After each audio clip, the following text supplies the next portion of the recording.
एक युवक ने 3 महिलाओं के साथ बारी बारी से बनाए संबंध और फिर उनके टुकड़े टुकड़े करके शहर के अलग अलग हिस्सों में फेंक दिए। आखिर ऐसा क्या हुआ था जो यह घटना घटी? इस घटना की पूरी सच्चाई जानने के लिए आप हमारे वीडियो को अंत तक जरूर देखिएगा। नमस्कार, मैं हूं सुदेश कुमार और तिरछी बात चैनल में आपका स्वागत है। दोस्तों, यह घटना है कर्नाटक के माल्या टाउन में। एक लाश पड़ी हुई थी जो कि आधी कटी हुई थी।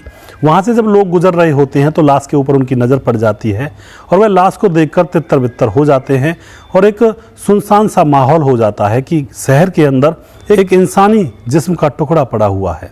पुलिस को बुलाया जाता, पुलिस वहां पर पहुंचती है और जाकर देखती है कि वह लाश आधी थी, आधा हिस्सा कहीं गायब था।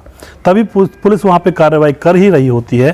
पुलिस के पास एक और फ़ोन आता है और पुलिस से कहा जाता है कि साहब, यहाँ पर शहर में दूसरी जगह एक डेड बॉडी पड़ी हुई है जो कि आधी कटी हुई है।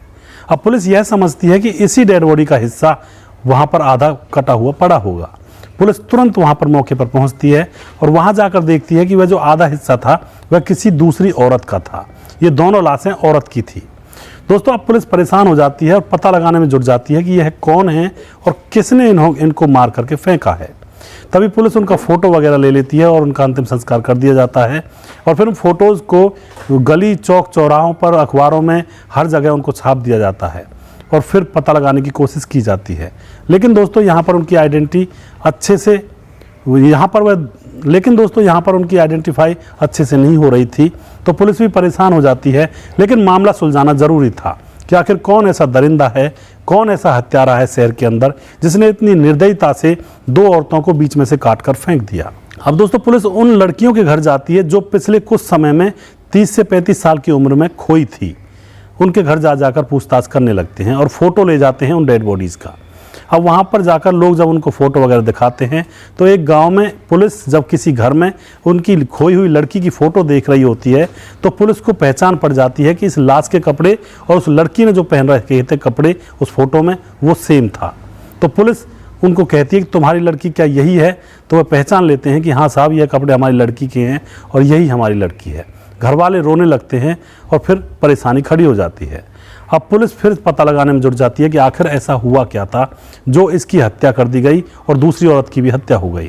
तो पुलिस उस लड़की का फ़ोन, घर वालों से नंबर लेती है, फ़ोन नंबर, और फिर उस फ़ोन की कॉल डिटेल्स चेक करती है कि आखिरी बार इसके पास किसका फ़ोन आया था।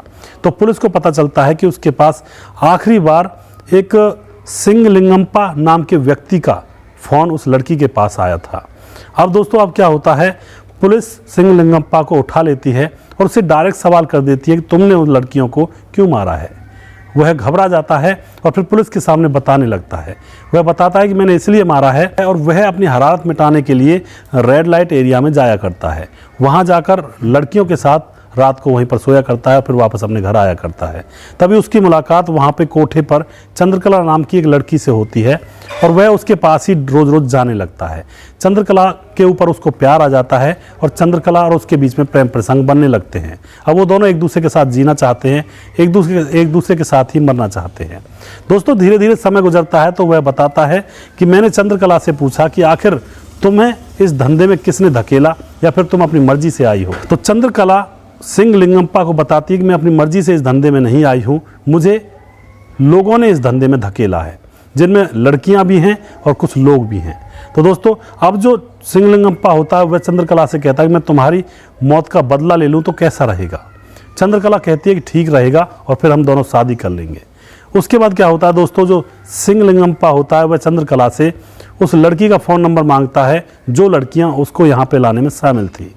तो वह चंद्रकला उस लड़की का नंबर दे देती है और सिंगलिंगम्पा उस लड़की के पास जाता है, उसके साथ संबंध बनाता है और उसको मार करके उसको चंद्रकला के घर ले आता है और उससे कहता है कि अब तू खुश है।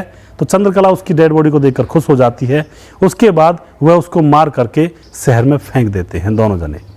उसके बाद दूसरी लड़की का नंबर ले लिया जाता है, उसके साथ भी वह ऐसा ही करता है, उसके साथ संबंध बनाकर उसको जान से मार देता है। इसी तरह से तीसरी लड़की को भी मार करके वह दोनों आधी आधी काट करके शहर में फेंक कर आ जाते हैं। अब दोस्तों, जब सिंगलिंगम्पा पकड़ा जाता है उसके बाद पुलिस उससे ये कहती है कि 3 लोगों को तुमने मार दिया था, तुम कितने लोगों को मारते? वह बता रहा था कि मैं 7 लोगों को मारता। और पुलिस कहती है अब किसको मारने वाले थे? तो वह कहता था कि अब मेरा मन उठ गया था इनको मारने से, और अब मैं चंद्रकला को मारने वाला था क्योंकि उसको मेरे कृत्य के बारे में पता थी और कभी ना कभी वह अपनी जुबान खोल सकती थी। इसलिए मैंने सोचा था कि अब मैं किसी को नहीं मारूंगा, अब मैं सीधा चंद्रकला को ही रास्ते से हटा दूंगा और दूर हो जाऊंगा। दोस्तों, पुलिस उसको तुरंत गिरफ्तार कर लेती है और चंद्रकला को भी गिरफ्तार कर लिया जाता है। दोनों को जेल में भेज दिया जाता है, दोनों के ऊपर मुकदमा दर्ज किया जाता है। तो दोस्तों, आप क्या कहना चाहते हैं इस घटना के बारे में?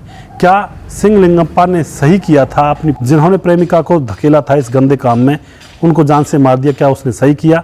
या फिर जो चंद्रकला थी उसको ऐसा नहीं करना चाहिए था? इसका कोई दूसरा भी रास्ता हो सकता था?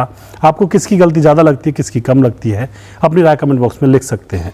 मैं मानता हूँ ऐसा होता है समाज के अंदर, लड़कियों को बहला फुसलाकर ऐसी जगह ले जाया जाता है, उनको सपने दिखाए जाते हैं बड़े बड़े, और फिर ऐसे ट्रैप में फंसा दिया जाता है।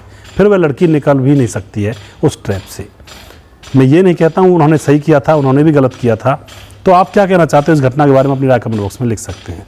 दोस्तों, अगर आपको हमारे वीडियोज़ अच्छे लगते हैं तो इनको शेयर जरूर कर दिया करें। हम आपके बहुत बहुत आभारी रहेंगे और अगला प्रोग्राम में बहुत जल्दी फिर से लेकर आऊँगा किसी सच्ची घटना के ऊपर। तब तक आप खुश रहें, सावधान रहें, रिश्तों की अहमियत को समझें। जय हिंद, जय भारत।